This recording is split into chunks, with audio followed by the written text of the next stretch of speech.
आज स्नान किया जा रहा है मकर संक्रांति का। आज भी श्रद्धालुओं की भारी भीड़ अयोध्या में देखने को मिल रही है। कैसे बोट के जरिए पेट्रोलिंग की जा रही है, आइए आपको दिखाते हैं मेरे सहयोगी पवन नारा की एक रिपोर्ट। सरयू घाट को सुरक्षित रखना भी पुलिस के लिए एक बड़ा टास्क है। इसके लिए सभी नाविकों को पार्टनर बनाया गया है। सभी को आई कार्ड जारी किए गए हैं और वो पुलिस के साथ मिलकर यहां नजर रखेंगे। इतना ही नहीं, 2 स्पीड बोट भी सरयू घाट पर तैनात की गई हैं और इस तरह का सरयू घाट का एक अलग कंट्रोल रूम बनाया गया है। अगर आप इसमें पीछे देखेंगे तो आपको यहाँ चारों दिशाओं का कैमरा नजर आ रहा होगा। ये अलग अलग दिशाओं से 4 कैमरे यहां लगे हुए हैं जो लगातार नजर बनाए रखने के लिए यहां पर हैं। इसके अलावा एसडीआरएफ के जवान भी यहां तैनात रहेंगे और जो भी नाव में यात्री आएंगे उन पर नाविक नजर रखेंगे। यानी पुलिस अपनी पेट्रोलिंग के अलावा अयोध्या वासियों के सहयोग पर भी बहुत कुछ भरोसा कर रही है और उन्हें अयोध्या की सुरक्षा का पार्टनर बनाया गया है। तो एक तरफ सुरक्षा व्यवस्था चाक चौबंद कर दी गई है, चप्पे चप्पे पर सुरक्षा बलों की तैनाती अयोध्या में की गई है, क्योंकि मौका बहुत बड़ा है और ये मौका 500 साल के लंबे इंतजार के बाद न सिर्फ अयोध्या नगरी के लिए खास है बल्कि पूरी देश और पूरी दुनिया में रहने वाले राम भक्तों के लिए खास है। अब कैसे सबसे बड़े आयोजन के लिए, सबसे बड़े अनुष्ठान के लिए अयोध्या नगरी को तैयार किया जा रहा है, प्रभु श्री राम से जुड़ी हुई जो चीजें हैं उन्हें कैसे तैयार किया जा रहा है, ये हम आपको बताते हैं। प्रभु श्री राम के कपड़े कौन से होंगे, प्रभु श्री राम को भोग कैसे लगेगा, दूध दही मलाई इन सब का इंतजाम कहां से किया जा रहा है, 56 किलो का अगर लड्डू होगा तो उसे कैसे तैयार किया जा रहा है, ये तमाम बातें इस वक्त अयोध्या में चर्चा का विषय है और इन पर खास तौर पर जो साधु संत हैं वो ध्यान दे रहे हैं। रामलला के मुख्य पुजारी सत्येंद्र दास इसके बारे में क्या बता रहे हैं, आइए आपको सुनवाते हैं। प्रभु रामलला की पूजा विधि तय है, प्रभु रामलला के वस्त्र तय हैं, प्रभु रामलला के भोग तय हैं। वो क्या है? मुख्य पुजारी जी इस वक्त हमारे साथ हैं। भोग की व्यवस्था क्या है? प्रभु श्री राम को कितनी बार भोग लगता है और भोग में कौन से दिन क्या हो, ये कैसे तय होता है? भोग में 2 प्रकार के, एक राजभोग, एक बाल भोग। बाल भोग होता है जो संक्षिप्त में दिया जाता है और राजभोग होता है जो पूरा होता है।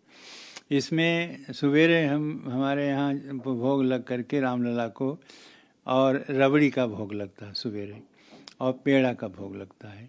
इसके बाद दोपहर में सभी प्रकार दाल चावल पूड़ी सब्जी दिन के अनुसार और तिथि के अनुसार परिवर्तन होता है। जैसे अमावस्या है और पूर्णमासी है तो इसमें पूड़ी सब्जी और तस्मई बनती है और उस और दिनों में दाल चावल रोटी सब्जी ये सब बनता है। तो ये राजभोग और दोपहर में हो गया। फिर जब 2 बजे यह बाल भोग पेड़ा का किया जाता है और पंचमेवा किया जाता है।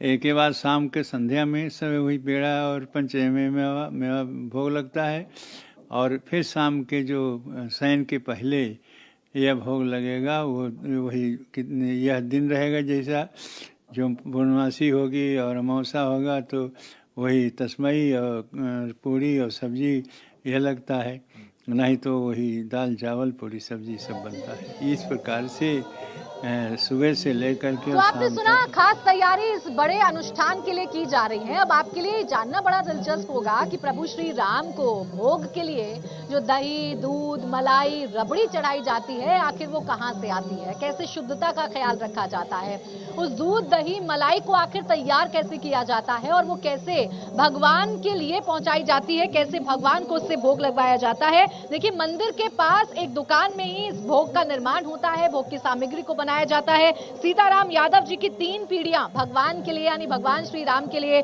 भोग को तैयार करती आ रही हैं। अब किस तरह से भोग तैयार होता है, कैसे पवित्रता और शुद्धता का ख्याल रखा जाता है, एक रिपोर्ट आपको दिखाते हैं। इस वक्त हम रामलला जन्म स्थान के बेहद करीब हैं और दिखने में जो आपको साधारण सी दुकान दिखाई दे रही है, ये दुकान असाधारण है क्योंकि इस दुकान से रामलला को लगने वाले भोग में इस्तेमाल होने वाली रबड़ी दूध और दही यहीं से जाती है। ये सीताराम जी की दुकान है। 3 पीढ़ियां रामलला के भोग के लिए सामग्री बनाती रही हैं और तीसरी पीढ़ी श्यामा जी उसका प्रतिनिधित्व करती हैं।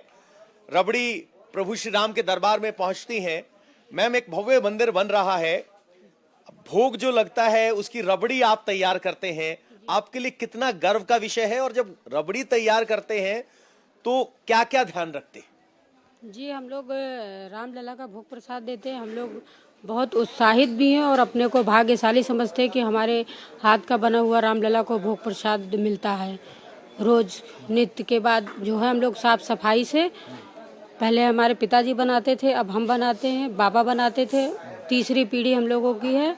और हमारे पिताजी राम जन्मभूमि के गवाह भी रह चुके हैं, बाबा भी रह चुके हैं, गवाह रह चुके हैं। जब आपने उनसे सीखा कि कैसे रबड़ी बनानी है या दही, तो किन बात की हिदायत दी गई आपको? जी, पिताजी हमेशा कहते हैं रामलला का भोग प्रसाद है, बहुत साफ सफाई से बनाना है और हमें उसमें स्वच्छता का कोई मिलावट नहीं करना है, सब ध्यान में रखते हुए राम जी को। और ये भी है कि एक मूल्य जो निर्धारित है वही लिया जाता है, ये नहीं कि ज़्यादा कम करके। जी, तो आपने सुना, भगवान श्री राम को जब भोग लगाया जाता है या उनके भोग के लिए जब सामान बनाया जाता है तो विशेष बातों का ख्याल रखा जाता है। और यही रिश्ता अयोध्या वासियों का प्रभु श्री राम से है, अपने रामलला से है। और जब रामलला अपने भव्य मंदिर में विराजमान होंगे तो उनकी छटा देखते ही बनेगी। अब कैसे भगवान श्री राम की प्राण प्रतिष्ठा होगी और क्या तैयारी प्रभु श्री राम के मंदिर में की जा रही है, आइए आपको ये भी बता देते हैं। क्योंकि प्राण प्रतिष्ठा का काउंटडाउन शुरू हो गया है, बस कुछ ही दिन का वक्त बाकी है जब 22 जनवरी को प्रभु श्री राम अपने भव्य मंदिर में विराजमान होंगे। जन्मभूमि ट्रस्ट ने कहा है कि 17 जनवरी के दिन भगवान रामलला अपने मंदिर में प्रवेश करेंगे और 18 जनवरी को रामलला गर्भगृह में विराजमान होंगे। मंदिर ट्रस्ट की तरफ से साफ किया गया है कि भव्य राम मंदिर लगभग बनकर तैयार है। प्राण प्रतिष्ठा को लेकर सभी जरूरी तैयारी है। तो ये तैयारी की गई है। 17 जनवरी वो दिन होगा, यानी आप ये कह सकते हैं कि आज से ठीक 2 दिन बाद 17 जनवरी वो दिन होगा जब प्रभु श्री राम अपने मंदिर में प्रवेश करेंगे और फिर 22 जनवरी को उनकी प्राण प्रतिष्ठा की जाएगी। प्रतिष्ठा की दृष्टि से जो आवश्यक तैयारी है वो पूरी चल रही है। एक और भव्य मंदिर लगभग खड़ा हो चुका है, दूसरी ओर अयोध्या सज रही है, तीसरी ओर विधि विधान के लिए सभी लोग सिद्ध हैं।